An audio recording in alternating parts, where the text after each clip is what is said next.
യേശുവെ പോലെയാകുവാൻ, യേശുവിൻ വാക്കു കാക്കുവാൻ, യേശുവെ നോക്കി ജീവിപ്പാൻ ഇവയെ കാക്ഷിക്കും. കർത്താവിൻ്റെ പരിശുദ്ധ നാമം വാഴ്ത്തപ്പെടുമാറാകട്ടെ.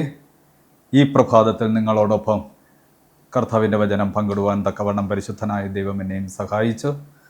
കർത്താവിൻ്റെ പരിശുദ്ധ നാമം വാഴ്ത്തപ്പെടുമാറാകട്ടെ. ഇവിടെ ആയിരിക്കുന്നത് നിങ്ങളെ എല്ലാവരെയും ഈ പ്രഭാത ധ്യാനത്തിലേക്ക് സ്വാഗതം ചെയ്തു കൊള്ളുന്നു.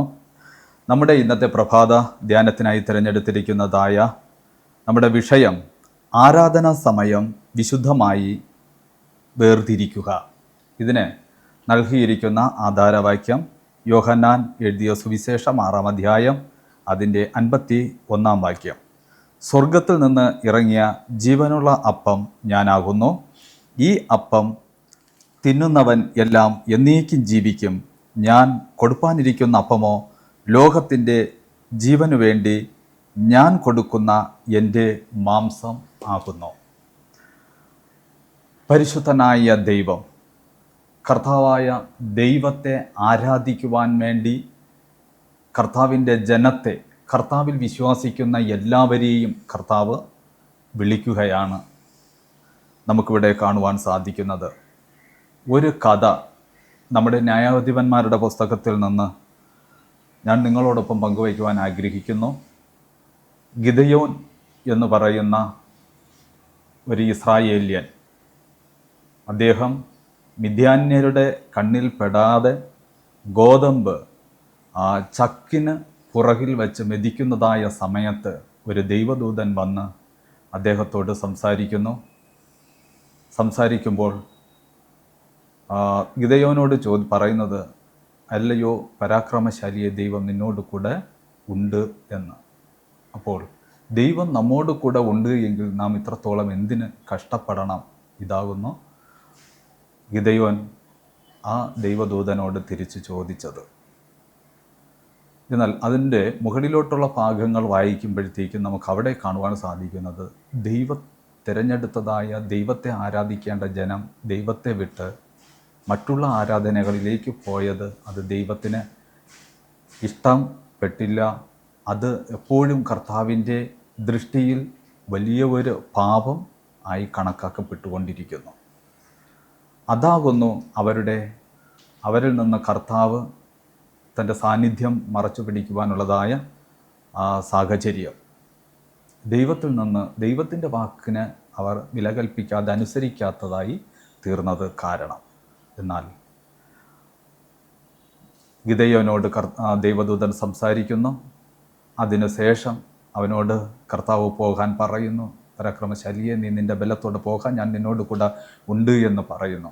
ഒടുവിൽ ദൈവദൂതനാണ് ഞാൻ സംസാരിച്ചത് എന്ന് ഗിദെയോൻ മനസ്സിലാക്കുമ്പോൾ ഗിദെയോന് ഭയം, ഞാൻ മരിക്കും എന്നുള്ളത്. അപ്പോൾ കർത്താവ് പറഞ്ഞില്ല, നീ മരിക്കത്തില്ല. എന്നാൽ ഗിദെയോൻ ദൈവത്തിനൊരു യാഗപീഠമുണ്ടാക്കി ദൈവത്തിന് അവിടെ യാഗം കഴിച്ചതായിട്ട് നമുക്ക് 24-ാം വാക്യത്തിൽ കാണാൻ കഴിയുന്നു. കർത്താവിനെ ആരാധിക്കുവാൻ വേണ്ടിയിട്ട് തിരഞ്ഞെടുത്തിരിക്കുന്നതായ കർത്താവിൻ്റെ ജനത്തിന് കർത്താവിനെ ആരാധിക്കുന്നത് വിശുദ്ധിയോട് തന്നെ കർത്താവിനെ ആരാധിക്കണം. കർത്താവിനെ ആരാധിക്കുന്നതായ സമയം, കർത്താവിനെ ആരാധിക്കുന്ന ജനം വിശുദ്ധിയിലായിരിക്കണം. പാപം ചെയ്യാൻ പാടില്ല. ദൈവത്തോടു കൂടെ തന്നെ ആയിരിക്കണം. ഇതാകുന്ന കർത്താവ് നമ്മിൽ നിന്നും ആഗ്രഹിക്കുന്നത്. ഗിദെയോൻ ദൈവത്തോട് ചേർന്ന് കർത്താവ് പറഞ്ഞത് അതനുസരിക്കുവാൻ തയ്യാറായി. അവൻ പോകുന്നു, വിജയം കാണുന്നു. ദൈവത്തിന് വേണ്ടിയിട്ട് ഒരു യാഗപീഠം ഉണ്ടാക്കി അവൻ കർത്താവിനെ യാഗം കഴിക്കുന്നു. ഇവിടെ സങ്കീർത്തനം 100-2 പറയുന്നു, സന്തോഷത്തോടെ യഹോവയെ സേവിപ്പിൻ, സംഗീതത്തോടെ അവൻ്റെ സന്നിധിയിൽ വരുവിൻ. സന്തോഷത്തോടെ യഹോവയെ സേവിക്കണം, സംഗീതത്തോടു കൂടെ അവൻ്റെ സന്നിധിയിൽ വരണം. തീർച്ചയായിട്ടും ദൈവത്തെ ആരാധിക്കുവാൻ തിരഞ്ഞെടുത്തിരിക്കുന്നതായ നാം ദൈവത്തെ ആരാധിക്കുമ്പോൾ നമുക്ക് നമ്മുടെ ആരാധനാ സമയം എപ്പോഴും വിശുദ്ധിയുള്ളതായിരിക്കണം. വിശുദ്ധിയിൽ തന്നെ ആയിരിക്കണം. ആരാധിക്കുന്ന നമ്മളും ദൈവത്തെ വിശുദ്ധിയിൽ ആരാധിക്കണം. ഇതാകുന്നു ദൈവം നമ്മുടെ മേൽ കാണുന്നതും നമ്മുടെ മേൽ ആഗ്രഹിക്കുന്നതും. ഇങ്ങനെ ഒരു വിശുദ്ധിയിൽ കർത്താവിനെ ആരാധിക്കുവാൻ ഇന്നത്തെ പ്രഭാതം മുതൽ നമ്മെ ഓരോരുത്തരെയും പരിശുദ്ധനായ ദൈവം സഹായിക്കട്ടെ. നിങ്ങൾക്കെല്ലാവർക്കും പ്രഭാത ധ്യാനത്തിൻ്റെ നന്ദി അറിയിച്ചു കൊള്ളുന്നു. ആമേൻ. പ്രാർത്ഥിക്കാം. കണ്ണുകളടയ്ക്കാം. പരിശുദ്ധ പിതാവേ, സ്വർഗത്തിനും ഭൂമിക്കും നാഥനായിരിക്കുന്ന അത്യുന്നതനായ ദൈവമേ, അങ്ങേക്ക് സ്തോത്രം. ഇന്നുവരെയും പരിശുദ്ധൻ ഞങ്ങളെ കരുതിയതുപോലെ ഈ പ്രഭാതത്തെ അങ്ങയുടെ കരങ്ങളിലേക്ക് തരുന്നു.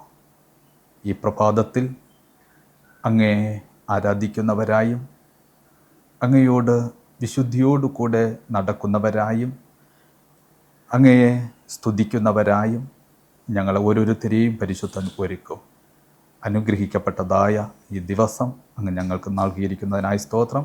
ഞങ്ങളോടുകൂടെ യാത്ര ചെയ്യും. പരിശുദ്ധൻ്റെ കരങ്ങളിൽ സമർപ്പിക്കുമ്പോൾ പ്രാർത്ഥന കേൾക്കുമാറാകണമേ. പരിശുദ്ധ പിതാവേ, ആമേൻ.